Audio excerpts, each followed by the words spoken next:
भाई welcome everybody. आज का सेशन शुरू करते हैं। पिछली बार बड़ा मजा आया था डॉक्टर साहब के साथ और आज भी मजा आएगा, आई एम डैम श्योर। और आज हमारा जो टॉपिक है वो क्या है आपको बताते हैं। कंसल्टेशन वाले भाई साहब जो वेट करें। ओके, नमस्कार नमस्कार, आदाब, सत श्री अकाल दोस्तों। मैं हूं डॉक्टर परमजीत, आप देख रहे हैं डॉक्टर एजुकेशन। और आज हमारे साथ एक बार फिर हैं हमारे एक्सपर्ट टॉक में डॉक्टर जय Mehta. He is an expert IVF specialist gynaecologist from Mumbai and इनका श्री आईवीएफ क्लिनिक भी है, अपना श्री आईवीएफ सेंटर है पूरा, बहुत अच्छा खासा बढ़िया। और ये इंडिया के जो रेफरल सेंटर्स हैं for a lot of gynaecological issues, including आपके अगर स्पर्म काउंट लो है, आपका अगर एएमएच लेवल्स कम है, आपके ओवेरियन रिजर्व कम है, so he's the guy you need to go to. So we'll talk about the most important aspect about females कि अगर उनका AMH कम है, अगर उनके ओवेरियन रिजर्व कम है, so पहले तो AMH क्या होता है, ओवेरियन रिजर्व क्या होता है, हाउ कैन यू नो कि आपका कम है, और वो बढ़ाना कैसे है, व्हाट आर दी ऑप्शंस अगर कम है, और आप अभी से अगर चिंतित हैं कि भी आगे चल के बेबी होगा कि नहीं होगा तो आपको क्या करना है। All these things will be covered today. So welcome doctor Jay, how are you? I'm absolutely fine. Thank you, Dr. Paranjit, for having me over one time more. Oh, that's very very nice of you to spare some time. So doctor साहब, सबसे पहले direct आप बताइए, ये AMH anti Mullerian hormone क्या चीज है लोगों के लिए? देखिए, AMH is an indicator. AMH मैं हमेशा लोगों को ये समझाता हूँ, AMH जो एंटी मुलेरियन हार्मोन रहता है, this is an indicator of how much balance of eggs you have in your ovary. अगर हम हमारी गाड़ी स्टार्ट करते हैं ना पेट्रोल टैंक पे जाके, कोई भी फ्यूल टैंक पे जब हम जाते हैं तो हम उसको क्या बोलते हैं, भाई फुल टैंक कर ले, गाड़ी में। तो ये भगवान ने है ना, God has gifted every lady with a full tank at birth of eggs. This tank is full at birth. And जैसे जैसे आप गाड़ी चलाते रहते हो, पेट्रोल कम होते रहता है, एब्सोल्युटली। फॉर्चुनेटली गाड़ियों में ऑप्शन है कि आप पेट्रोल रिफिल कर सकते हो, जब जब कम हो गया फुल टैंक वापस कर लो। पर भगवान ने ये ऑप्शन है ना लेडीज को नहीं दिया है। This tank is fuelled only once at birth. उसके बाद में it keeps on reducing reducing reducing and lot of women know this. इसी की वजह से मेनोपॉज होता है। जब ओवरीज में कोई एग्स बचे नहीं है, there are no functional eggs remaining in the ovary, that's when the period stop and that is called as menopause. And AMH आपको ये एक इंडिकेशन देता है कि आपके ओवरी के अंदर फ्यूल टैंक में, मतलब फॉलिकल्स का या एग्स का बैलेंस कितना है। And that is why it is something which is very very important for fertility. बहुत इंपॉर्टेंट है ये।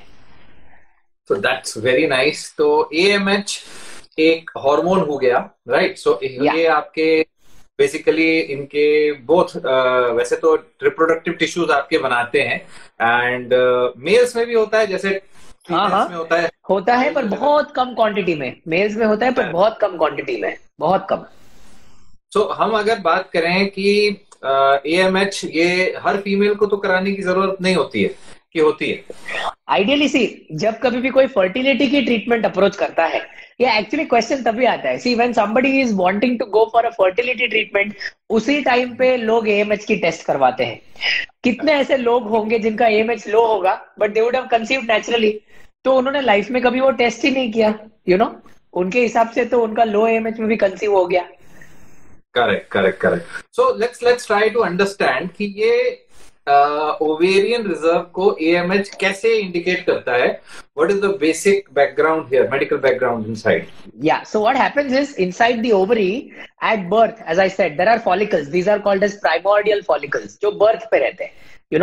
हर बारी when a lady gets into menses, out of let's say there are 1 lakh eggs in an ovary, Correct. Her menstrual cycle में commonly लोगों ने सुना है कि एक egg rupture होता है या एक egg बनता है। पर आइडियली वो एक egg को अच्छा बनाने के लिए 10 लोग रिक्रूट किए जाते हैं कि भाई 10 एग तुम आ जाओ। अभी नेचर सिलेक्ट करेगा कि तुम 10 में से सबसे नंबर 1 वाला कौन है, और वो नंबर 1 रिक्रूट होता है। उस हिसाब से एएमएच जो है ना, ये आपको ये बैलेंस में 9,99,000 है या नहीं ये बताता है। एएमएच आपको ये नहीं बताता है कि कितने लोग रिक्रूट हुए, एएमएच ये बताता है कि अभी पेंडिंग कितने लोग हैं। ओके, सो एएमएच अगर अच्छा है so we can say कि ये अच्छा ओवेरियन रिजर्व है, और AMH अगर लो है तो उसका मतलब ओवेरियन रिजर्व कम है। ओवेरियन रिजर्व अगर I'll just modify this. AMH अगर नॉर्मल है तो ही अच्छा है, क्योंकि अगर AMH बहुत ज्यादा है दैट मीन्स कि बहुत ज्यादा एग्स रिक्रूट हो रहे हैं, और उस कंडीशन को हम कॉमनली बोलते हैं PCOS। ये बहुत कॉमन कंडीशन है, you know, and that's a lifestyle change, that's a lifestyle disorder if you look at it.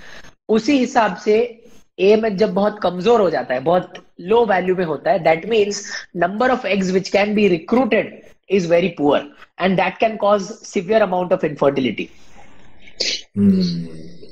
So AMH इन चीजों के अलावा और कोई इंडिकेशन और कोई इंफॉर्मेशन भी हमें देता है कि सिर्फ क्वांटिटी और quality predominantly, fertility and quality, and what this aspect जो आपने बताया पॉलिसिस्टिक ओवेरियन सिंड्रोम, क्या उस पर्टिकुलर एस्पेक्ट के लिए भी AMH के टेस्टिंग होते हैं?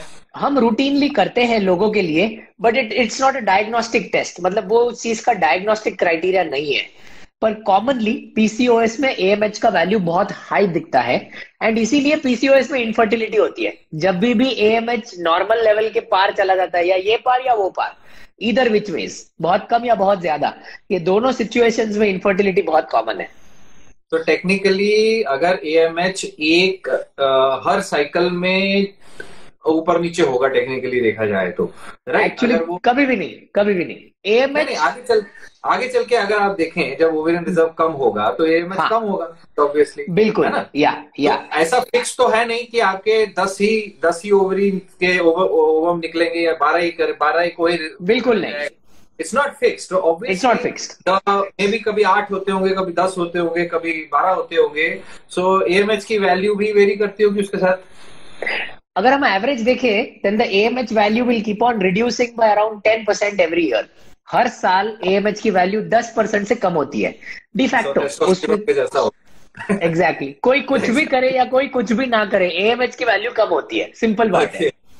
और वो जाके आपके मेनोपॉज में AMH आपका बहुत ज्यादा लो हो जाएगा, टेक्निकली वर्चुअली जीरो, या वर्चुअली जीरो। एंड अगर वो आपके मेनोपॉजल एज में हो रहा है तब तो ठीक है, 50, 45, 50। अगर वो यंग एज में वो कम हो गया है तो दैट इज इंडिकेटिव कि आपका ओवेरियन रिजर्व खत्म बहुत पुअर है, या बहुत पुअर है। And we have already seen there are many reasons why this can happen, right? young age में, early age में आपका AMH बहुत poor हो जाए because of many things, maybe some environmental reason, maybe some most common is environmental.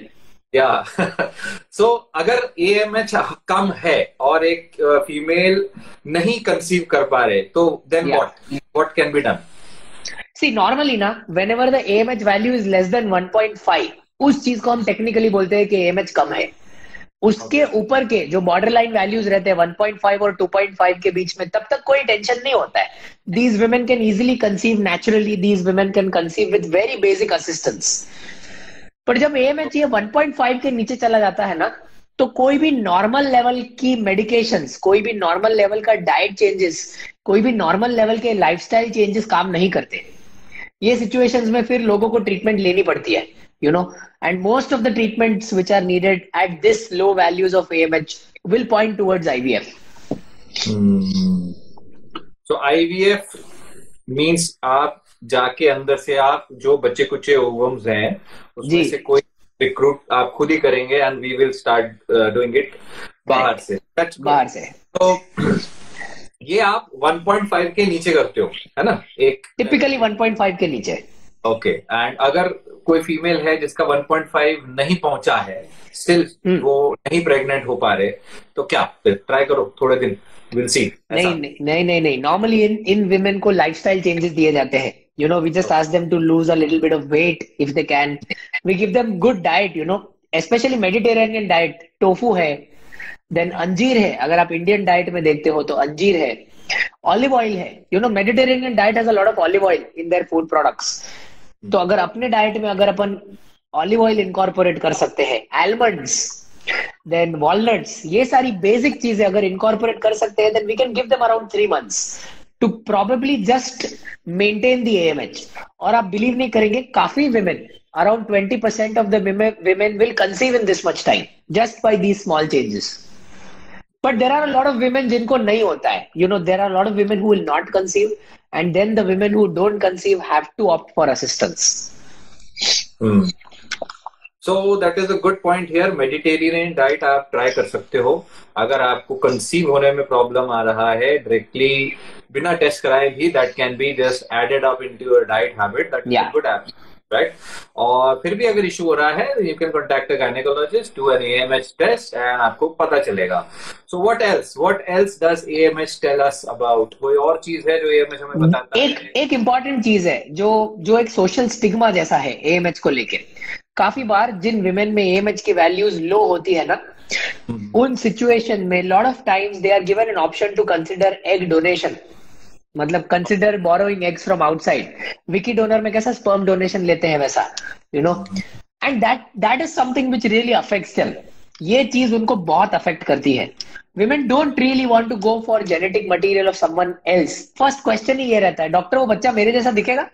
And the answer is शायद नहीं दिखेगा. ऐसा कंपलसरी नहीं है कि अगर आपके एग से बच्चा है तो वो आपको रिजेंबल करे, ऐसा कंपलसरी नहीं है. But when people try and opt for a donor, वो उनका mindset थोड़ा सा affect हो जाता है. And I think what is important कि वो clarity उनमें होनी चाहिए कि even if the AMH is very low, they can still conceive with their own eggs. And fortunately अभी ये जो regenerative therapies आई है ना, regenerative reproduction, especially stem cell therapies है. आपने सुना होगा PRP is put in the head to increase the hair growth. Likewise, PRP can be experimentally put inside the ovary to try and see to it कि these follicles which are going to die off, they can be recruited. उनको संभाल के रख सकते हो. उसी हिसाब से हम ओवरीज के अंदर स्टेम सेल्स डालते हैं, जो बोन मैरो में से निकाल के we isolate the stem cells, and these stem cells are put in the ovaries. And you will not believe, trust me, I think we would have had already around 30 to 40 women who have conceived after that. Oh, that's very nice. So is it actually in studies or ये practically आ गया है मतलब? It's currently in the experimental stage. So currently I think probably I have the largest series in our country, in India, and we've tried this in more than 150 women so far, and around 20-25 of them have already conceived post that. That's very nice. Yeah. तो भाई और बहुत बड़ी चीज हो गई. आप this is new. This is something new. This is the first thing which I've heard. A practical application of stem cell therapy in reproduction, right? So, भाई for those who have tried and because of this issue, जिनको actually there are patients who would like to benefit with this kind of process. बहुत सारे होते हैं. So बहुत अच्छा लगा जान के, और I am sure many people would benefit by this. And आपका भी देखो डॉक्टर साहब का मैं कॉन्टैक्ट इन्फॉर्मेशन नीचे दे दूंगा. आप इनके चैनल पे जाओ, इनसे कॉन्टैक्ट करो अगर आप में किसी को कोई प्रकार. We have a very good video on stem cells on our YouTube channel. Very good video. I mean, on how the stem cells are prepared and how they are taken out from the body and how they are injected in the ovary. Yeah, so definitely ये video का link आप मुझे देना. I'll put it down inside. I'll give you the link. And there is a question, what are good levels of AMH? See, technically speaking, the best value to have of AMH is anything between 2 to 6 or 3 to 8. That's the best value depending on which laboratory you are doing it from, correct? But for all wise purposes, anything less than 1.5 is considered to be a low AMH. Okay, so one more question. 2.3 AMH hai and not conceiving naturally. What exactly is the problem? See, remember, when you talk of conception, AMH is not the only thing. Unfortunately, conceive करने के लिए you need close to 50 factors, और testing सिर्फ 5 की available है. AMH, uterus की ultrasound, fallopian tubes और sperm test, इसको छोड़ के किसी की टेस्टिंग अवेलेबल नहीं है. So there is a high probability that probably you should get your husband tested. If your AMH is normal, get your husband tested, get additional investigations done, and if it is still not happening, 50% of the couples fall in the category of unexplained infertility, जिसमें कोई explanation ही नहीं है, क्योंकि कोई testing available नहीं है. I believe 5 years down the line, there will be more testing available, and I think that will make life easy for women. But otherwise, it's difficult to deal with that. Yeah, absolutely. I completely agree. There are so many things which we can see that, okay, this is probably wrong, but there is no special test to exactly prove that in that person. But definitely I would say कि ऐसे situations में एक अच्छा doctor guide जरूर बहुत बढ़िया से कर सकता है. Ultimately अपने को क्या है, अपने को तो पानी निकालना है, तो अब है कि नहीं है कि नहीं? सो मेन चीज जो करनी है हमें, तो वो अचीव करना है, right? So we are not behind that, so it's all about proper guidance. So I would again say कि देखिए, आपका काम है एक अच्छा डॉक्टर ढूंढना, हमारा नहीं है, ठीक है? हर डॉक्टर अच्छा हो ये पॉसिबल नहीं है, हर टीचर अच्छा हो ये पॉसिबल नहीं है. सो ये आपका काम है कि आपको अच्छा डॉक्टर ढूंढना है, और वो डॉक्टर आपको गाइड करेगा. जो आपको प्रॉब्लम है, जो आपकी डिफिकल्टी है, वो सॉल्व हो जाएगी डेफिनेटली. सो एक अच्छा गायनेकोलॉजिस्ट ढूंढिए अपने आसपास, and if you happen to be in Mumbai, then you can contact doctor Jay in Shri IVF Clinic. And thank you so much, doctor. It was a pleasure again. तो 20 मिनट ज्यादा हम लेंगे नहीं, तो वो वीडियो ज्यादा लंबा हो जाता है. एंड वी डेफिनेटली लव कि आगे चल के ऐसा कोई, अगर मैं वो रखूंगा अपने YouTube पे कि अगर कोई और टॉपिक उनको चाहिए, we will definitely discuss such topics with you. And I'm glad you could take out some time. And thank you so much again. It's always my pleasure, Dr. Paramjeet. Take care and stay safe. Thank you. Bye bye.